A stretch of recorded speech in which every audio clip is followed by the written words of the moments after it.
Eu vou descrever uma cena e eu quero que você me diga quantos desses detalhes são familiares.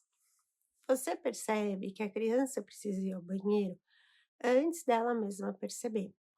Ela começa a ficar inquieta, agitada, então ela começa a correr de um lado para o outro sem destino. Deita no chão, sobe no sofá, fica na ponta do pé, cruza as pernas com força. Às vezes se agacha, se levanta, se agacha de novo. Ela está fazendo tudo menos ir ao banheiro. E você do lado de fora faz o que qualquer pai ou mãe faria. Tenta ajudar. Leva para o banheiro, coloca no vaso, insiste, pressiona, às vezes ameaça, às vezes compara com outra criança que consegue. Isso não é falta de amor, mas é desespero de ver o filho sofrendo e querer que aquilo acabe. Quanto mais cedo ela fizer cocô, mais cedo isso termina. Esse vídeo é para você. Eu vou te explicar o que está acontecendo no corpo da criança e o que realmente pode ajudar nessa situação.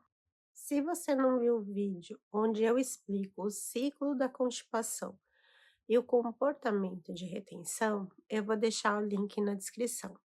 Ele complementa tudo o que eu vou trazer aqui, mas hoje o foco são as estratégias, o que fazer e como ajudar, agora e ao longo do tempo. A criança que já associou a evacuação à dor, ela desenvolveu algo que funciona como uma memória corporal do trauma. Não é uma decisão consciente, é o sistema nervoso fazendo o trabalho dele, que é proteger o corpo do que já doeu antes. Quando ela sente vontade de evacuar, o sistema de alarme dispara. O corpo inteiro entra no modo de defesa e o assoalho pélvico ele contrai. Ela literalmente não consegue relaxar. Não porque ela não quer, mas porque o sistema nervoso não deixa. A criança ela não está sendo difícil, ela está sendo protegida pelo próprio sistema nervoso. E nenhuma pressão externa vai convencer esse sistema nervoso de que ele está seguro. O que vai convencer é a experiência repetida de que aquele momento pode ser diferente. Frases como: se você não fizer agora, a gente vai precisar ir para o pronto-socorro. Ou eu vou ter que colocar o supositório, ou vai ter que fazer a lavagem. Essas frases, elas saem do desespero. E muitas vezes elas funcionam no sentido de que a criança evacua, com choro, com terror, mas ela consegue. Mas o que o sistema nervoso dela registra não é o alívio, é que o momento de ir ao banheiro ele vem acompanhado de ameaça de algo ainda pior. Na próxima vez que ela sentir vontade, o alarme vai disparar antes e mais forte. E o ciclo não só não se quebra, como ele se aprofunda. E aqui eu quero falar de algo que raramente a gente discute, mas que as crianças descrevem de forma muito clara quando elas são ouvidas. Supositório e enema, eles têm indicação clínica real. Existem situações em que eles são necessários e fazem parte do protocolo. Eu não estou dizendo que eles são errados. O que eu estou dizendo agora é que quando eles se tornam um recurso repetido para resolver a crise, sem que você tenha uma manutenção estruturada, sem que o ciclo seja tratado, eles podem sim se tornar parte do trauma. Um estudo publicado em 2026 ouviu crianças entre 6 e 14 anos, contando sobre as suas experiências com a constipação. E ele trouxe relatos que vale a pena a gente conhecer. As crianças descreveram o enema retal como uma das experiências mais difíceis do tratamento. Algumas relataram correr e se esconder quando elas percebiam o que ia acontecer. Uma criança de 9 anos disse que foi a coisa mais difícil do mundo, porque ela não queria, mas ela foi forçada aquilo. E outra descreveu sentir que o próprio corpo dizia para parar durante o procedimento. Essas crianças, elas não estavam rejeitando ajuda, mas elas estavam descrevendo como a experiência de perda do controle sobre o próprio corpo na região mais íntima e já associada à dor ficou registrado no sistema nervoso. Quando o recurso de alívio ele se torna parte do que o sistema nervoso quer proteger, o ciclo do medo se fecha ainda mais. Então, qual que é a alternativa? É trabalhar para que a crise não chegue a esse ponto.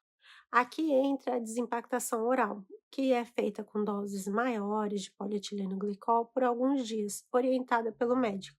Ela é a primeira opção antes de recorrer à via retal na maioria dos casos. E da desimpactação, a manutenção contínua é o que impede que o acúmulo volte e que a crise se repita. E as comparações? Sua irmã consegue, olha o amiguinho, ele vai ao banheiro tão direitinho, por que com você é tão difícil? Essas frases, elas agem de um jeito diferente das ameaças, mas elas são igualmente destrutivas para o processo, porque a ameaça ativa o medo, a comparação ela ativa a vergonha, e essa vergonha isola. A criança, ela não fica motivada a tentar mais, ela fica sozinha no problema, convencida de que há algo de errado com ela especificamente. O problema não é a criança está com o problema. É o ciclo que se quebra com segurança e não com comparação. E agora eu vou te dar ferramentas concretas para a crise e para o dia a dia. Cada uma delas atua diretamente no sistema nervoso. Nenhuma delas exige que a criança decida relaxar. Elas criam as condições para que o relaxamento aconteça. Primeira estratégia, a voz.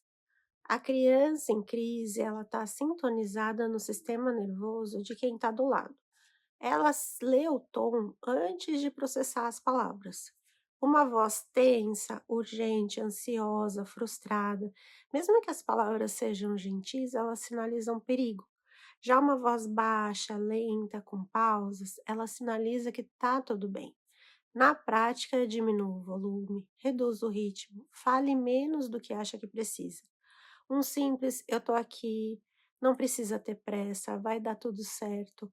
A voz calma é a primeira técnica e ela está disponível agora, sem nenhuma outra ferramenta. E a segunda é o abraço firme. O abraço firme é uma das ferramentas mais poderosas que você tem. E existe uma razão fisiológica precisa para isso. O sistema nervoso ele tem receptores proprioceptivos, receptores de pressão profunda distribuídos pelo corpo.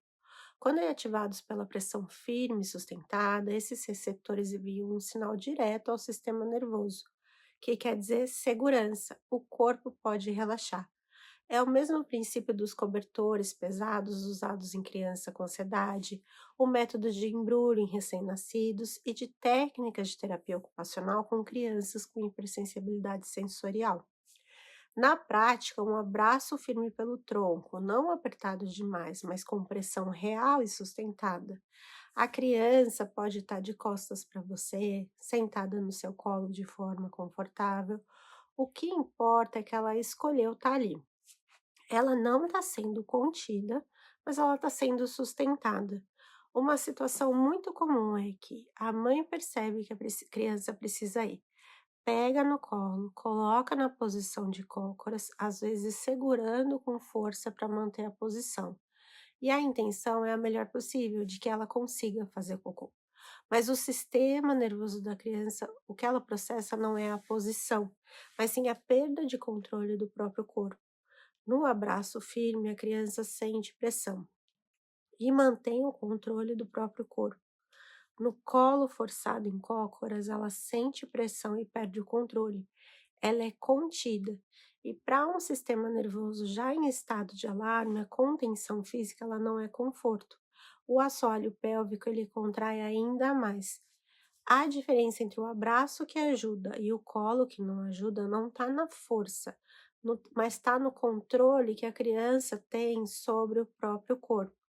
E tem um segundo efeito que o colo forçado nunca vai ter. O abraço ele está vindo de quem ela mais confia, com ela no controle do próprio corpo. São dois sinais de segurança ao mesmo tempo. O abraço firme não é só um conforto emocional, ele atua com regulação neurológica. E vamos à terceira estratégia, que é o sopro. O sopro ativa a respiração diafragmática, que estimula o nervo vago, e ativa a resposta parasimpática. O corpo interpreta a expiração longa como um sinal de que não há perigo.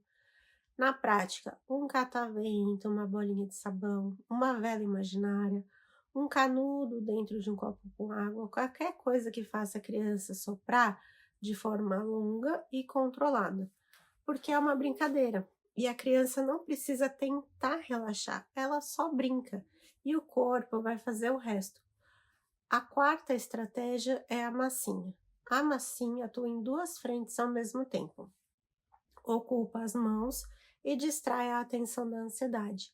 Ela ativa receptores proprioceptivos nas mãos e nos braços. Mais pressão profunda, mais sinal de segurança no sistema nervoso. É barata, simples, ela vai ao banheiro sem drama e o movimento de apertar e espremer ativa naturalmente a musculatura abdominal, que colabora com a evacuação, sem que a criança ela esteja pensando nisso. A quinta estratégia: leitura, música e histórias. Qualquer coisa que coloque a criança num estado de atenção tranquilo. Um livro favorito, uma música calma, um audiobook de uma história que ela ama. O objetivo aqui é um só. O banheiro deixa de ser um lugar onde coisas difíceis acontecem e passa a ser um lugar onde acontecem coisas boas.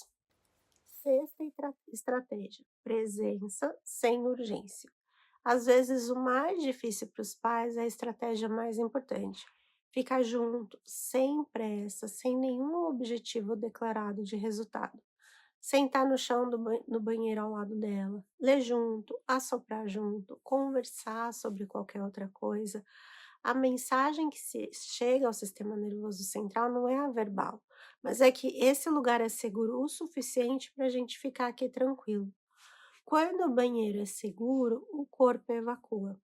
Algumas frases que funcionam e o que elas comunicam para o sistema nervoso da criança. Frases como: eu tô aqui, você não tá sozinho. Você não precisa ter pressa. A gente fica aqui o tempo que você precisar. Seu corpo sabe o que fazer, ele tá aprendendo e a gente vai ajudar ele. Que tal a gente assoprar junto? E o que evitar? Quais frases podem mais prejudicar? Você precisa ir agora. Por que é tão difícil? Sua irmã consegue. São frases que, mesmo ditas com amor, elas aumentam a pressão e o corpo fecha. O que resolve o medo de forma duradoura é algo que acontece ao longo do tempo, a dessensibilização gradual. O sistema nervoso aprende que é algo seguro através da exposição repetida a esse algo em condições seguras. Para a criança com medo da evacuação, isso significa experiências repetidas de estar no banheiro, sentar no vaso, passar por aquele momento sem dor, sem pressão, sem urgência. Cada vez que isso acontece, o sistema nervoso atualiza o arquivo. Esse lugar ele pode ser bom. É lento, é gradual e não tem atalho, mas tem sim uma direção. A criança ela não precisa superar o medo de uma vez só. Ela precisa de experiências suficientes de segurança para que o sistema nervoso reescreva o que ele aprendeu. E os pais, eles são uma parte central desse processo. Cada vez que você fica presente sem pressionar, cada vez que o sopro acontece antes do choro, cada vez que o abraço firme precede o banheiro, você está construindo segurança, experiência por experiência. Quando esse processo não avança com as estratégias em casa, o acompanhamento psicológico ou com terapeuta ocupacional entra como parte do protocolo e não como último recurso, como um suporte especializado para acelerar aquilo que o corpo precisa aprender. O medo da evacuação, ele não some de uma hora para outra, mas ele passa quando o corpo aprende que aquele momento pode ser seguro, com presença, sem pressa, com as ferramentas certas. Ele atualiza aquilo que o corpo aprendeu errado. Você não precisa fazer tudo perfeito. Aqui a constância vale mais. Ao longo do tempo, isso é mais poderoso do que qualquer técnica isolada. O caminho existe e agora você tem ferramentas para conseguir caminhar nele. Se você tem vivido essa cena em casa, deixa nos comentários, me conta como está sendo e se essas técnicas ajudaram. Compartilhe esse vídeo com quem precisa e se inscreve aqui no canal. Até a próxima!